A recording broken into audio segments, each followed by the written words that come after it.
안녕하세요. 박용식 시몬 신부입니다.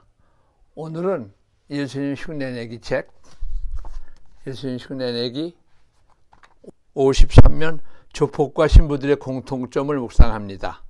조직폭력배와 천주교 신부들의 공통점이 몇 가지 있습니다. 첫째는 항상 검은 옷을 입고 다닌다. 둘째, 상하 관계가 뚜렷하다. 셋째, 항상 여자들을 대동하고 다닌다. 여자 신자들이 많다 보니 신부님들이 가정방문 등 활동에 형제들보다는 자매들하고 다닐 때가 많지요. 다섯째, 여섯째 법도 있을 법합니다.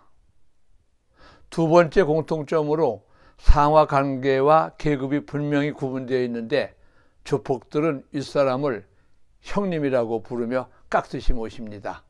신부들도 선후관계가 뚜렷해서 선배들에게 깍듯한 예를 바칩니다.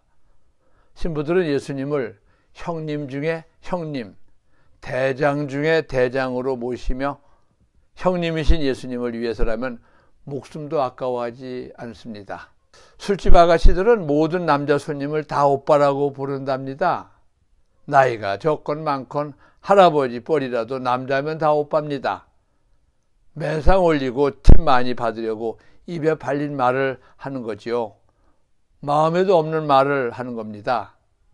요즘 애들이나 젊은이들은 아는 사람이면 그냥 다 형, 누나, 언니, 오빠라고 부릅니다.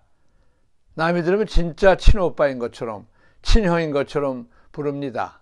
친근감을 표현하려는 모양인데 형님이라고 부르려면 형 대접을 해주고 존경하고 형제를 가지고 사랑하며 지내야 합니다. 말은 형이라고 부르면서 전혀 존경도 사랑도 형제도 없다면 형이란 말은 진심이 아니라 그냥 하는 말입니다.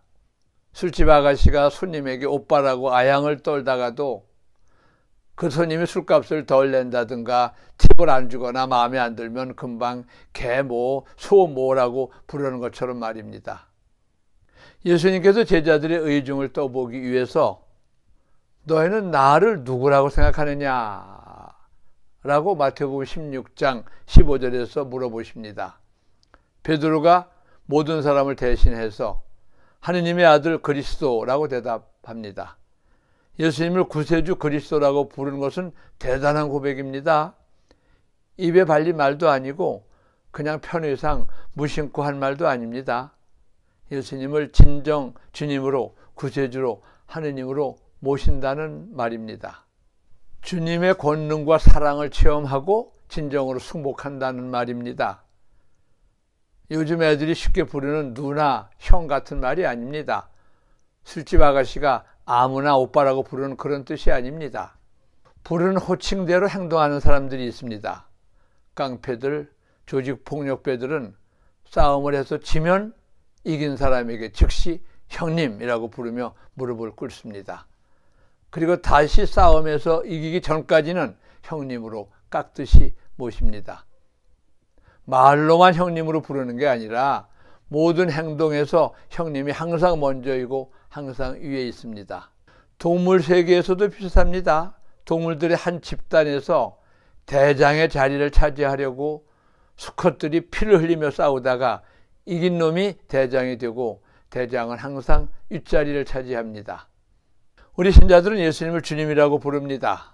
술집 아가씨들에게 예수님이 누구냐고 물으면 주저함 없이 젊은 오빠, 멋쟁이 오빠라고 부를 것입니다. 예수님도 남자니까 매상을 올려 이득을 볼까 하고 팁을 많이 받아 돈을 벌까 하고 마음에도 없는 말 오빠라고 부를 것입니다. 우리는 예수님을 의심 없이 구세주라고 주님이라고 부릅니다. 주님이라는 말은 나의 모든 삶을 주관하는 주인이라는 뜻이고 구세주라는 말은 나를 구원해 주시는 분이라는 뜻입니다. 우리가 예수님을 주님을 사랑하지도 않으면서 주님이라고 부르고 주님한테도 은총이나 받으려고 주님이라고 부른다면 술집 아가씨와 다를 것이 무엇이겠습니까? 또한 주님이라고 부르면서 주님 대접을 안 한다면 어떤 의미로는 깡패들이나 동물반도 못합니다. 동물들은 대장을 진정 대장으로 모십니다. 이런 점에서 깡패들과 동물들한테 한 수 배워야 합니다. 깡패들이 힘센 사람을 형님이라고 부를 때는 반드시 체험을 합니다. 그와 싸워서 뼈저린 패배의 체험을 합니다. 체험을 했으니 형님이라고 부르지 않을 수 없고 형님으로 모시지 않을 수 없습니다. 동물도 대장으로 모시기까지는 피 흘리는 체험을 합니다. 그러니 대장으로 모시지 않을 수 없습니다. 우리도 예수님을 주님으로 모시고 주님으로 부르기 위해서는 체험을 해야 합니다. 주님과의 깊은 만남을 체험해야 합니다. 나의 모든 삶이 주님 섭리 안에 있음을 체험하고 티끌만도 못한 나를 하느님의 아들로 삼아주신 큰 은혜를 체험하고 내가 죽음의 심연 같은 고통 중에 있을 때 주님이 따뜻한 품으로 안아주셨음을 체험하고 지금도 주님이 나를 사랑하고 계심을 체험한다면 주님을 말로만 부르는 게 아니라 마음에서 우러나와서 행동으로 옮기면서 힘차게 주님이라고 부를 수 있을 것입니다. 하느님을 아버지라고 부르고 예수님을 주님 구세주라고 부르면서 우리는 과연 부르는 말처럼 우리 삶 안에서 체험했는가? 체험한 대로 행동하는가? 예수님을 구세주라고 부르면서 과연 우리는 우리를 구해 주셨음을 체험했는지, 앞으로 영원한 구세주가 되실 것을 의심 없이 믿는지, 구세주라고 부르고 믿는다면 그 구세주라는 말에 합당한 고마움을 표시하며 살아야 하겠습니다. 주님은 우리의 구세주이시고 우리의 주님이십니다. 감사합니다.